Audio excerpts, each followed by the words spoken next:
Welcome friend. তরুণের স্বপ্ন ট্যাবের 10,000 টাকা পেয়েও উচ্চ মাধ্যমিকে বসছে না পড়ুয়ারা। নামের লিস্ট চাইলো শিক্ষা দপ্তর। করোনা মহামারীর সময় রাজ্য সরকারের উদ্যোগে মাধ্যমিক পাশ করে উচ্চ মাধ্যমিক স্তরে ছাত্রছাত্রীদের জন্য তরুণের স্বপ্ন প্রকল্পের আওতায় ট্যাবে বা মোবাইল কেনার জন্য 10,000 টাকা করে দেওয়া হয়েছিল।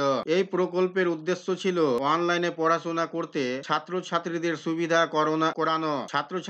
সুবিধা করানো। কিন্তু সম্প্রতি শিক্ষা দপ্তরের পর্যবেক্ষণে দেখা গেছে অনেক ছাত্রছাত্রী ট্যাব বা মোবাইল কেনার অর্থ পেয়েও উচ্চ মাধ্যমিক পরীক্ষায় বসার জন্য আবেদন করছে না। এই বিষয়ে খতিয়ে দেখার জন্য শিক্ষা দপ্তর স্কুলগুলির কাছে নির্দেশ দিয়েছে। ট্যাবের অর্থ পেয়ে স্কুল ছুট ছাত্রছাত্রীরা। ট্যাবের অর্থ পেয়েও কিছু ছাত্রছাত্রীরা পড়াশোনার আগ্রহ কম থাকায় তারা পরীক্ষায় বসতে আগ্রহী নয়। এমনকি তারা শুধুমাত্র ট্যাবের টাকা পাওয়ার জন্যই উচ্চ মাধ্যমিকে ভর্তি নিয়েছিল এবং মাঝপথে তারা পড়া ছেড়ে দিয়েছে বলে শোনা যাচ্ছে। শিক্ষা দপ্তরের নির্দেশ, স্কুলগুলিকে এবছর উচ্চ মাধ্যমিক পরীক্ষায় বসা ছাত্রছাত্রীদের মধ্যে কতজন ট্যাবের অর্থ পেয়েও পরীক্ষায় বসছেন না তা জানাতে হবে। এই তথ্য সংগ্রহের পর শিক্ষা দপ্তর এই বিষয়ে পরবর্তী পদক্ষেপ নেবে। শিক্ষক সমাজের প্রতিক্রিয়া। পশ্চিমবঙ্গ মাধ্যমিক শিক্ষক সমিতির কার্যকরী সভাপতি বিজন সরকার মনে করেন, সব সময় শিক্ষা সংক্রান্ত